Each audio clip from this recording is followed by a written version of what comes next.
Halo, salam jumpa lagi di channel catatan harian pasien Parkinson.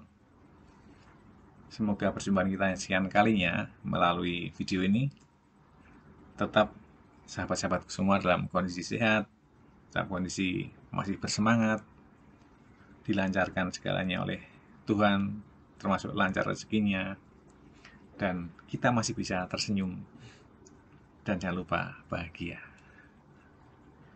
Sahabat-sahabatku, di video kali ini saya akan bercerita terkait dengan ruqyah dan diberi title ruqyah untuk Pak Deminto. Ya, dari titlenya aja sahabat-sahabat sudah pasti sudah tahu seperti apa nanti yang akan diceritakan. Tapi tidak apa-apa. Yang dipahami oleh sahabat-sahabat semua, silahkan dipahami. Apa yang saya sampaikan bisa dikoreksi nanti kalau ada yang tidak benar. Baiklah. Kehidupan di desa, di kampung, itu rasanya lebih asri. Tidak diburu-buru oleh waktu, tidak diburu-buru oleh kondisi yang ada, slow, santai, seperti unen-unen orang Jawa. Alon-alon, waton kelakon. Tapi ungkapan atau unen itu tidak berlaku jika kita hidup di kota. Seperti halnya kehidupan saya di metropolitan Jakarta. Kerja Jakarta, tinggalnya di Tangerang Selatan. Tiap hari naik akap antar kota, jurusan antar provinsi. Saya dari provinsi Banten nyebrang sampailah ke provinsi DKI Jakarta. Nah, ya, alon-alon waton kelakon susah dihidupi di kota Jakarta karena nggak mungkin bisa. Bagaimana mungkin bisa menjalani seperti itu? Kerja di Jakarta diburu-buru oleh waktu, dikejar oleh deadline. Belum aktivitas yang lain yang sudah siap menunggu untuk menggilas umur kita. Boleh dibilang Jakarta itu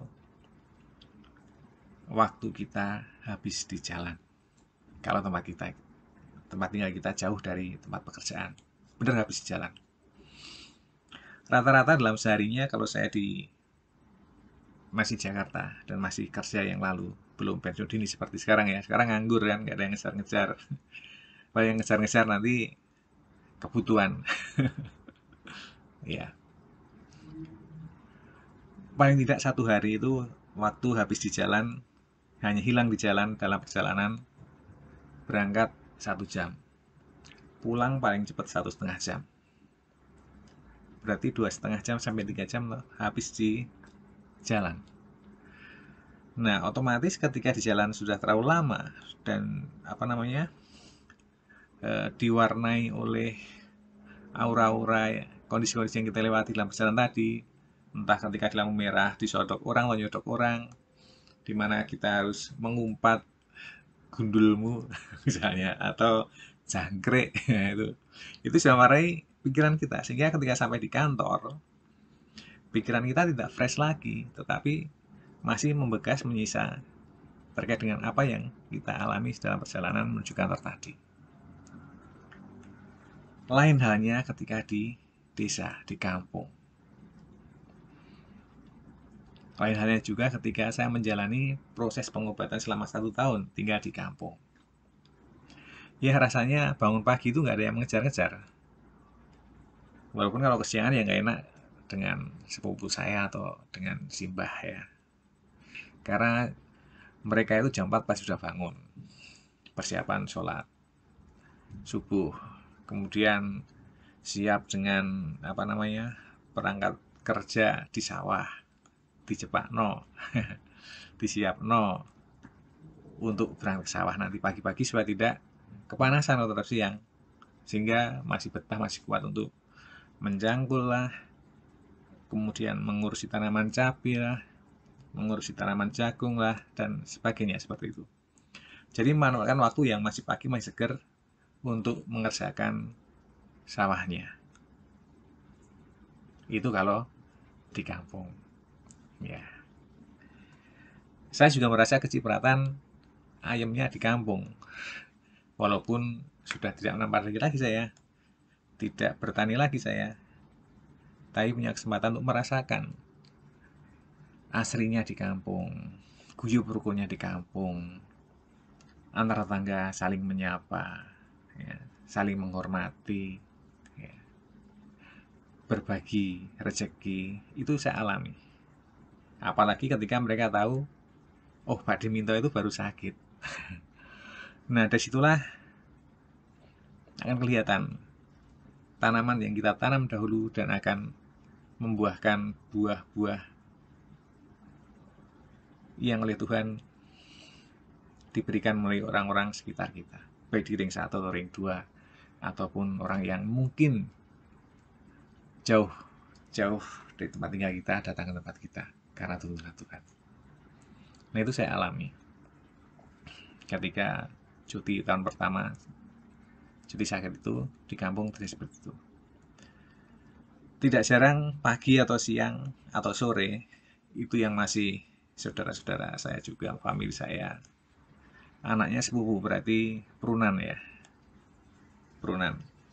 Kalau anaknya apa namanya, kakak kita kan nyebut kita om, saya nyebut bapaknya dia Pak D dan Budi, ya, perunan.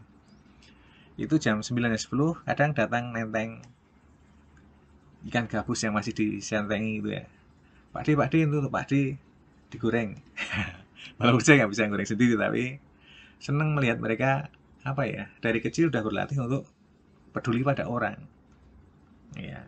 Walaupun kadang ketika seperti itu ya ada uang jajan yang dikasih ke dia, kayak seperti itu. Kemudian jam 10 lagi datang istrinya sepupu. Ada sayur pare Pak Di. Walaupun pare itu pahit, tapi tidak sepahit kehidupan yang saya alami. Siapa tahu pahit ketemu pahit menjadi manis, berakhir manis. Nunggu janjinya Tuhan datang pada saatnya akan kita nikmati manisnya janji itu. Ya. Belum kalau malam itu kadang Om Toto sepupu saya bersama anak istrinya itu kan keluar, mereka seneng dan jajan mie ayam, ya, dan murah sekali di sana. Sudah jam 9 malam, sudah mau ngeledak, datanglah mereka. Pak De, tak tumbas ke mie ayam sih. Didahar supaya tidak lodrok. Tahu ya saya lodrok ya. Lodrok itu kondisi makanan atau mie lah yang udah terlalu lama direndam dengan kuah sehingga empuk sekali, itu namanya lodrok. Ya, seperti itu. Dan bahkan tiap pagi itu Mbah Putri dan Mbah Kakung kan biasa wedangan pagi ya. Saya kalau di rumah jarang membuat dan dibuatkan teh. Kecuali dulu ketika istri masih sugeng, ketika ke tempat mertua menginap di sana, bapak dan ibu mertua almarhum itu selalu menyediakan segelas teh, gelas besar yang gelas cangklongan itu, teh tubruk dan gula batu. Nah, itu. Jadi ketika pulang liburan dulu seperti itu, pagi udah disiapkan minum teh ya. Nah, teh dan airnya tidak pemberani seperti di rumah saya. Dia datang sendiri, ditaruh di meja sendiri berani, ditaruh di meja sendiri untuk diminum berani. Tapi kalau di kampung, di desa, pasti ada temannya.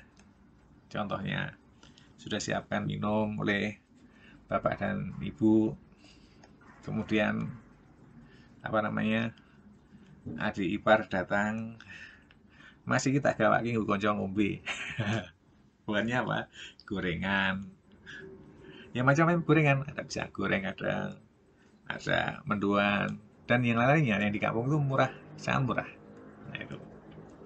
Kembali ke tema topiknya itu rukiah untuk Pak Diminto.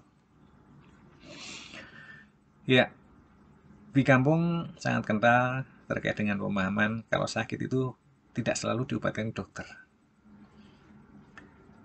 tapi didoakan, dimong-mongi, diminumi jamu, diurutkan atau dipijit tradisional, diurut ya, itu kemudian juga nyekar ke leluhur, itu yang biasanya pemahaman di desa, di kampung itu masih berlaku. Demikian halnya ketika saya masuk di zona mereka, cuti tahun pertama itu saya datang ke sana. Saya tidurnya tempat simbah yang seperti video yang lalu saya sebutkan, di kamar di mana waktu itu Bapak almarhum tidurnya di kamar itu. Keluarga tidak ada yang berani tidur di dalam situ, tapi saya tidak apa-apa, nyenyak, enak saja. Ibaratnya saya tidur di mana-mana itu bisa tidur. Sejak kecil oleh bapak diajak ke sawah, di atas matang nggak bisa tidur, tinggal ngonyori air. Kemudian di kuburan juga bisa tidur, dimanapun bisa tidur. Tidak masalah, no problem untuk tidur. Ya, kecuali saat ini memang kadang agak sulit tidur karena ya apalagi ketika masih Parkinson menggerogoti ya, belum sehat sekarang ini ya. Tapi sekarang puji Tuhan mudah tidur. Nah, saya masih ingat persis di tahun pertama itu jatuh hari Sabtu Pahing. Itu Sabtu yang di minggu pertama itu. Kemudian biasa juga dipahami menjelang Neptu, Weton, itu puasa 3 hari. Nah, karena tidak bekerja ngapa-ngapain, ya saya bisa melakukan itu di sana. Puasa muteh 3 hari. Nah, kemudian Mbah Putri mengatakan, "Le, kowe nak dirukiahi gelem ora?" Ya apa rukiah, Mbah? Saya sedikit banyak juga pernah dengar kali kamu juga rukiah itu apa. Ya, mengkonfirmasi, mengklarifikasi jangan perbedaan pemahaman dengan simbah ya. Rukiah itu apa, Mbah? Ditungake. Jadi kita ngundang tangga-tangga sekitar untuk mendoakan kita. Kemudian ada apa namanya kendurian kecil ya, sederhana yang nanti diberikan pada mereka atas dasar mereka telah mendoakan kita. Oh, nggih Mbah. Ya sampailah saatnya hari Sabtu. Hari Sabtu. Di mana simbah ternyata sudah siapkan semuanya. Dari ayam yang untuk ingkong, kemudian masakan-masakan yang sudah seharusnya ada misalnya peyek dan sebagainya gitu ya.